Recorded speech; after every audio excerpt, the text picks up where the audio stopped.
田师叔，你说吧，掌门师兄有什么要事？师父让我请问师叔，大珠峰后山的天机印。Ni hao para senior, balik lagi sama Bangga nih cuy. Bagaimana kabarnya hari ini? Semoga selalu dalam keadaan sehat ya cuy. Di chapter sebelumnya, Lu Sueci yang lagi bingung mau kemana, malah datang ke kampungnya Xiaofan. Di sana dia malah nemuin peti mati aneh. Pas dibuka, ternyata ada Tian Buyi di dalamnya. Untung ketemu itu Tian Buyi. Kalau enggak, Sueci bakal ngayap kemana-mana nggak jelas. Ya udahlah, kita lanjut aja ke chapter 203 ya. Tapi sebelum lanjut, minimal like dulu dong. Subscribe sekalian kalau senior berkenan. Oke, kita gaskan aja ke alur ceritanya. 天下苍生的命运都在此一战，掌门师兄想要全力以赴，我也没有话好说。是，田师叔，请说。七脉天机印一旦撤除，青云山压抑千年的戾气都将宣泄。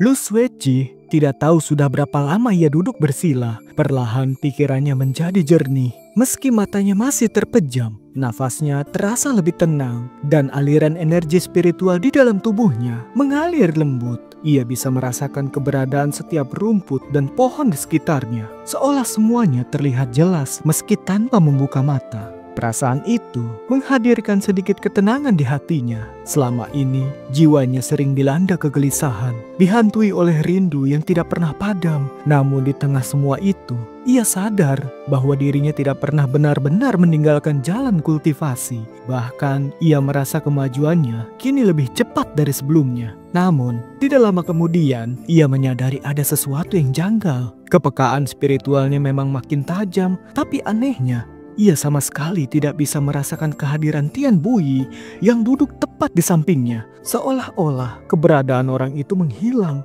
Bahkan detak jantungnya pun lenyap tanpa jejak. Lu Sueci pun bergumam dalam hati. Para tetua sekte Qingyun ini benar-benar luar biasa. Kekuatan mereka sulit dipercaya. Saat pikirannya masih dipenuhi rasa kagum, tiba-tiba suara Tian Buyi terdengar di sampingnya. Murid keponakan Lu Sueci membuka matanya perlahan, lalu menjawab dengan suara pelan. Paman Tien, panggil saja aku Sueci. Tian Buyi menatapnya sejenak, lalu ia mengangguk perlahan dan berkata, Sueci. Iya Paman Tien, ada apa? Tanya Lu Sueci. Tian Buyi tidak langsung menjawab. Ia memalingkan wajah, menatap desa kecil yang tandus di kejauhan. Setelah lama terdiam, akhirnya ia membuka suara. Kau dulu pernah mengenal Lauci, muridku yang keras kepala itu, bukan? Pertanyaan itu mengejutkan Lu Sueci. Wajahnya yang biasanya tenang dan dingin mendadak memerah. Ia gugup. Meski tidak tahu kenapa, perempuan sedingin es itu tiba-tiba merasa hatinya bergetar. Dengan usaha menenangkan dirinya, ia menunduk pelan dan menjawab lirih. Iya, Paman Tien, kenapa tiba-tiba menanyakan itu? Wajah Tian Buyi tetap datar. Sulit ditebak apakah ia sedang marah, senang, atau hanya sekedar bicara tanpa beban. Dengan nada santai, seolah membahas sesuatu yang remeh, ia berkata, aku dengar beberapa tahun belakangan ini kau sering turun gunung dan cukup akrab dengan Lauci. Gara-gara dia, kau bahkan beberapa kali dihukum oleh gurumu. Dan aku juga tahu, waktu itu, di hadapan ketua sekte Daoshuan dan semua orang, kau bahkan menolak lamaran langsung dari kepala lembah Fenxiang. Bukankah begitu? Pipi Lu Sueci langsung memanas. Dadanya dipenuhi rasa gelisah yang sulit dijelaskan. Anehnya, pertanyaan Tian Buyi ini justru membuatnya jauh lebih gugup ketimbang kalau gurunya sendiri, Sui Yue, yang menanyakannya. Ia pun menjawab pelan, iya. Ia terdiam sejenak sebelum akhirnya berkata lagi lebih mantap. Tapi aku menolak lamaran itu bukan semata karena dia. Itu keputusan hatiku sendiri. Aku memang tidak menyukainya. Jadi kau menyukai muridku, Lauci? Tian Buyi tiba-tiba memotong. Kepala Lu Sueci langsung terasa kosong, seperti ada dengungan keras yang memekakan telinganya. Wajahnya panas, pikirannya kacau. Ia menatap Tian Buyi dengan mata membesar dan melihat pria gemuk itu menatapnya tajam, seolah ingin menembus isi hatinya. Namun entah dari mana datangnya keberanian, Lu Sueci tiba-tiba menegakkan tubuhnya. Ia menarik nafas panjang, lalu menjawab dengan suara lantang, jernih tanpa keraguan. Iya, tatapannya jernih, tegas, tidak menyimpan sedikit pun keraguan. Tian Buyi sempat terdiam. Setelah beberapa detik kemudian, senyum lebar muncul di wajahnya. Ia lalu tertawa terbahak-bahak, penuh kegembiraan, bahkan menepuk-nepuk pahanya sambil terpingkal. Mendengar tawa itu, rasa malu Lu Sueci semakin menjadi. Tapi anehnya, justru ada kehangatan yang mulai tumbuh dalam hatinya terhadap Tian Buyi. Sosok yang selama ini tampak keras dan tegas, kini terasa begitu dekat. Saat tawa Tian Buyi perlahan mereda, Lu Sueci menatapnya sambil tersenyum. Namun tidak lama, bayangan kesedihan merayap di wajahnya. Ia pun berkata, sayangnya, para tetua sekarang pasti tidak akan bisa menerimanya lagi. Andai saja dia bisa kembali ke Qingyun seperti dulu. Tian Buyi langsung mendengus dingin. Ia pun berkata, kembali? Aku tidak pernah bilang anak itu sudah kuusir dari Qingyun. Lu Sueci terkejut. Ia menatap Tian Buyi dengan bingung, tidak mengerti maksud ucapannya. Tian Buyi menatapnya tenang lalu berkata, kau khawatir pada gurumu kan? Lu Sueci menunduk, suaranya nyaris tidak terdengar saat berkata, guru hanya memikirkan kebaikanku. Beliau tidak salah, yang salah itu aku paham. Tian Buyi mendengus, membuat Lu Sueci tersentak dan mendongak kaget. Pria gemuk itu melirik sekilas ke arah puncak Qingyun di kejauhan, lalu berkata, aku rasa gurumu itu makin mirip dengan gurunya yang dulu, Zhen Yu. Apa-apa diatur, padahal dirinya sendiri saja sering bingung. Jangan-jangan dia juga mulai pikun seperti gurunya dulu. Lu Sueci buru-buru memprotes, pipinya merah karena malu sekaligus jengkel. Ia pun berkata, Paman Tien, bagaimana bisa kau bicara sembarangan begitu? Tian Buyi melirik Lu Sueci sejenak, lalu tertawa kecil. Ia pun berkata penuh keyakinan, tenang saja, begitu urusan ini selesai, soal yang satu itu serahkan padaku. Lu Sueci tertegun, menatapnya bingung, lalu berkata, maksud Paman Tien apa? Tian Buyi tersenyum lalu berkata, bukan cuma kau seorang, kau punya seorang senior bernama Wen Min bukan? Lu Sueci mengangguk pelan. Ia berkata, benar Paman, senior Wen Min. Sebenarnya ia cukup dekat dengan senior Song Daren dari puncak bambu besar. Saat menyebutkan nama itu, senyum tipis muncul di bibirnya, seolah mengingat sesuatu yang hangat. Tian Buyi langsung melotot lalu menggerutu. Song Daren itu, dia seperti kepala kayu. Lu Sueci tertawa kecil lalu berkata, senior Wen Min pun sering berkata begitu padaku saat membahas senior Song. Tian Buyi menggeleng, ekspresinya setengah jengkel, seolah masih kesal pada murid pertamanya yang terlalu polos dan lamban. Mungkin ia merasa Song Daren telah membuatnya kehilangan muka, tapi kemudian ia kembali berkata, tenang saja, kalau semua ini sudah selesai, aku sendiri yang akan naik ke puncak bambu kecil untuk melamar kalian berdua pada gurumu. Mendengar itu, wajah Lu Sueci langsung memerah sepenuhnya. Ia belum pernah mendengar ucapan seperti itu dari Tian Buyi sebelumnya. Ia panik, lalu berkata dengan suara setengah menggertak, setengah malu, Paman Tien, kalau terus menggoda murid seperti ini, aku bisa marah nanti. Tian Buyi hanya meliriknya santai dan menjawab, aku serius, kapan aku menggoda? Atau jangan-jangan kau memang tidak mau menikah dengan Lao Qi? Lu Sueci buru-buru menggeleng lalu berkata, bukan, maksudku bukan seperti itu. Aku hanya... Tian Buyi menyipitkan matanya, ekspresi wajahnya tampak serius. Ia berkata, kalau begitu, maksudmu apa? Lu Sueci terdiam.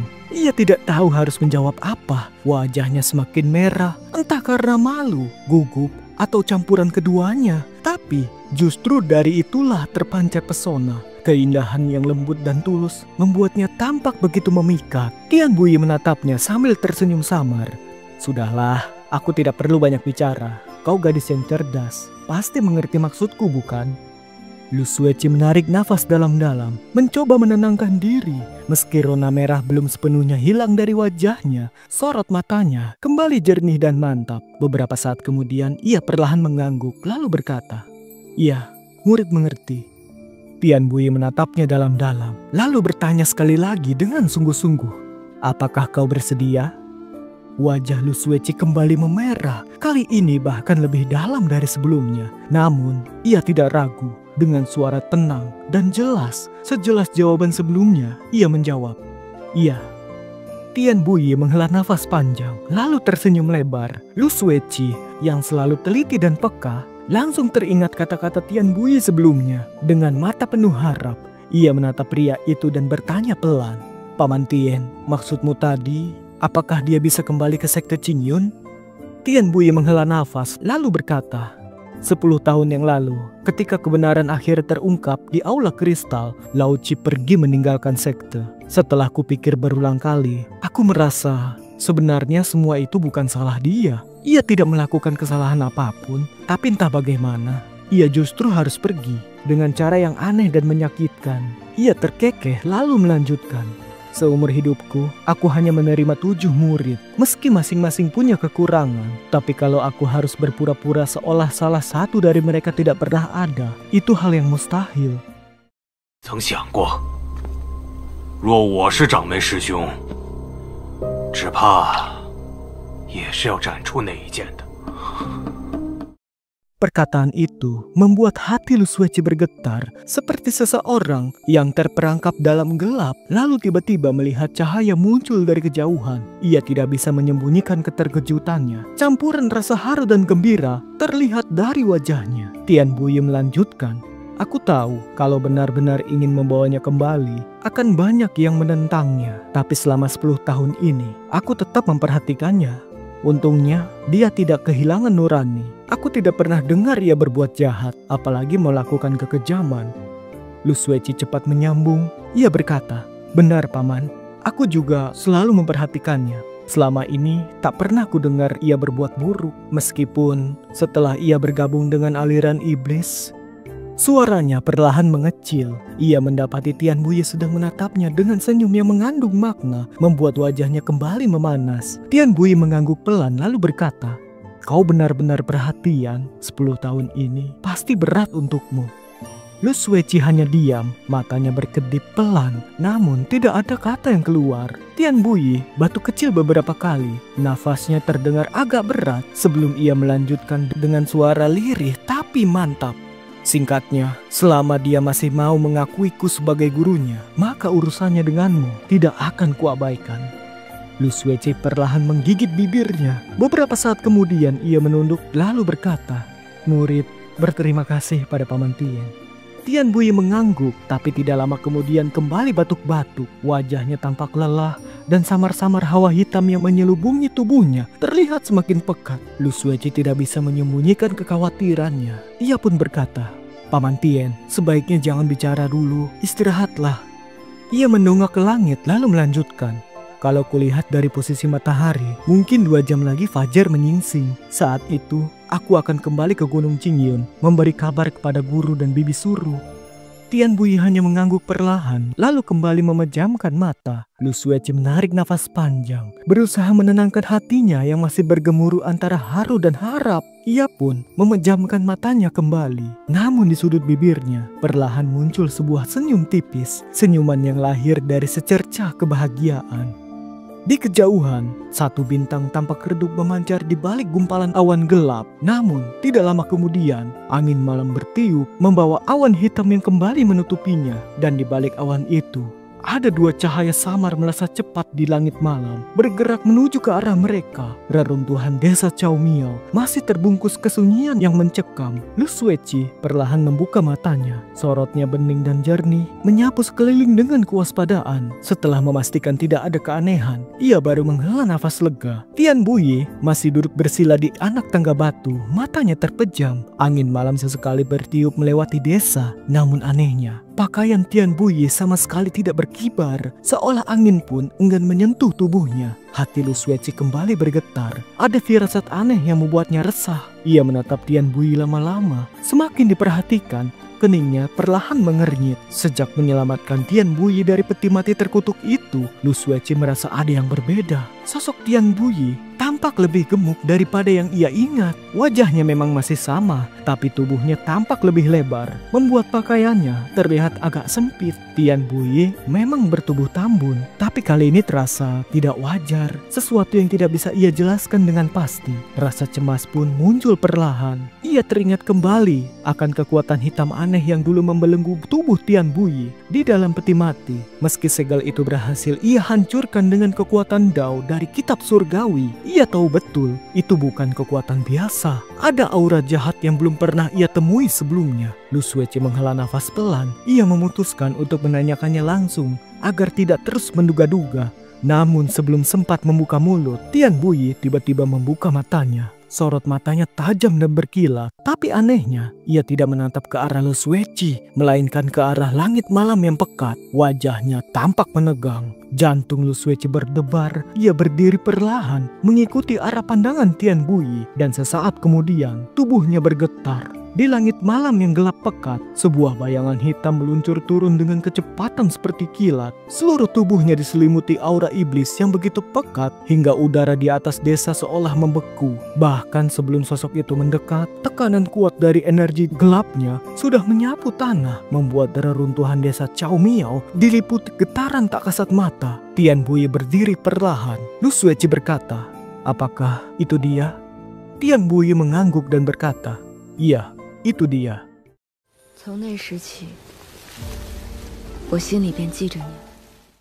Tatapan Lu Sueci tidak lepas dari sosok yang meluncur turun dari langit itu. Ia menarik nafas panjang, lalu terdiam. Pedang Tiannya di tangannya mulai bersinar lembut, namun aura yang terpancar darinya menggema pelan, seperti gelombang tak terlihat yang menyapu udara. Bayangan hitam itu mendarat di tengah reruntuhan desa dengan suara mendesing tajam. Saat melihat Tian Buyi dan Lu Sueci berdiri menghadangnya, sosok itu terdiam sejenak, lalu tertawa pelan. Tawa itu serak dan menyeramkan, seperti jeritan roh penasaran di tengah malam yang sunyi. Lu Sueci menatapnya tajam. Sosok itu sepenuhnya terbungkus kabut hitam pekat yang terus bergolak. Bentuk tubuhnya samar, wajahnya sepenuhnya tersembunyi. Suara tawanya penuh kebencian dan kemarahan yang mendalam. Sama sekali tidak bisa dikaitkan dengan ketua sekte yang dulu pernah ia hormati. Bayangan itu melirik mereka, lalu matanya terhenti pada cahaya Tiannya yang bersinar di tangan Lu Sueci. Ia pun berkata, "Apakah dia yang membebaskanmu dari sana?"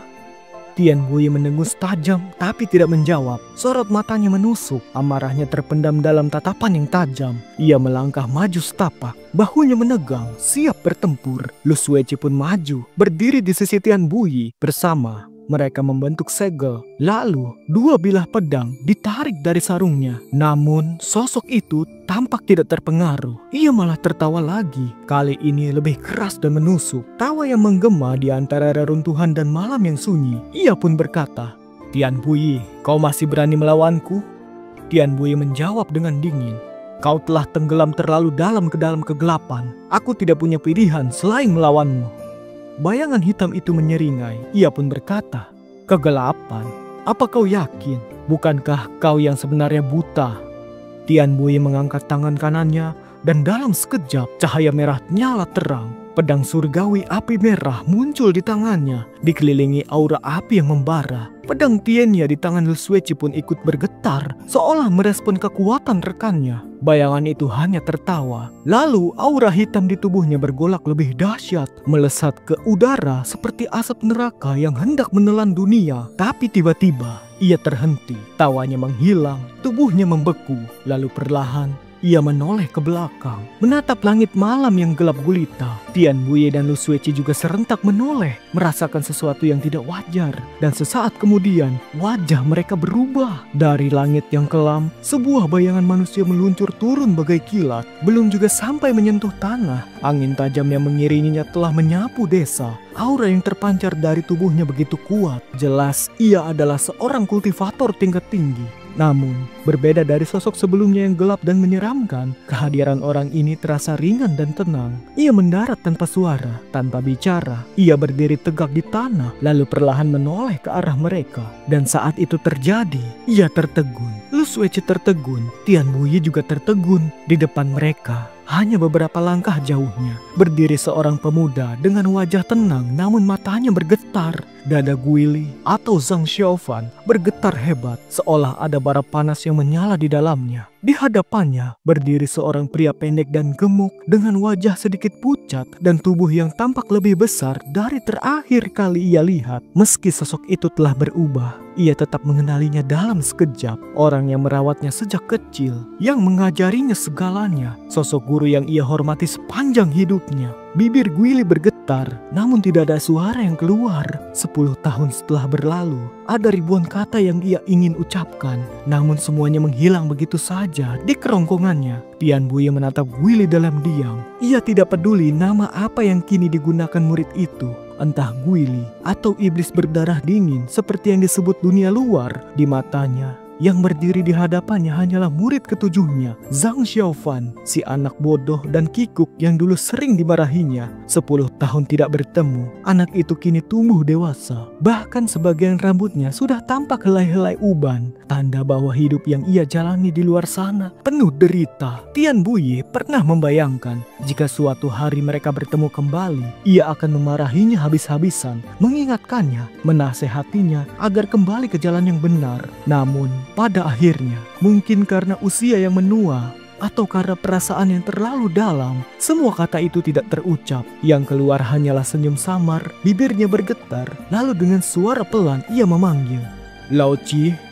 Dua kata itu menghantam hati Guili seperti gempa. Dalam sekejap, dinding yang selama ini membungkus jiwanya runtuh. Kenangan demi kenangan membanjiri benaknya. Puncak bambu besar yang dipenuhi bambu, suara angin yang berdesir lembut, suara sang guru yang dulu sering membentaknya tapi selalu peduli. Tubuh Guili bergetar halus. Di pundaknya, Xiao Hu yang biasanya ceria kini hanya diam, seolah turut merasakan badai dalam hati tuannya. Tenggorokannya tercekat, tapi rasa panas itu terasa begitu hangat, begitu familiar. Hangat yang telah lama hilang, hangat dari seorang guru. Orang itu berdiri di sana, memanggilnya. Dan akhirnya dari dada yang nyaris meledak penuh emosi, suara itu pun keluar, "Guru." Dalam sekejap, semua topengnya runtuh. Ia bukan lagi Guili, bukan iblis, bukan siapa-siapa, hanya seorang anak yang kembali ke pangkuan gurunya. Ia memanggil dengan lantang, sekeras perasaannya yang tidak bisa ia pendam lagi. Di sudut matanya, cahaya bening mengalir, yaitu air mata. 你老七，别以为赢了一场就骄傲轻敌，明天也别给我丢脸。是，师傅。Baiklah teman-teman, sampai juga di akhir cerita. Terima kasih untuk teman-teman yang sudah nonton sampai selesai. Like bila kalian suka dengan Jade Dinasti. Jangan lupa subscribe ya, biar nggak ketinggalan alur ceritanya. Dadah!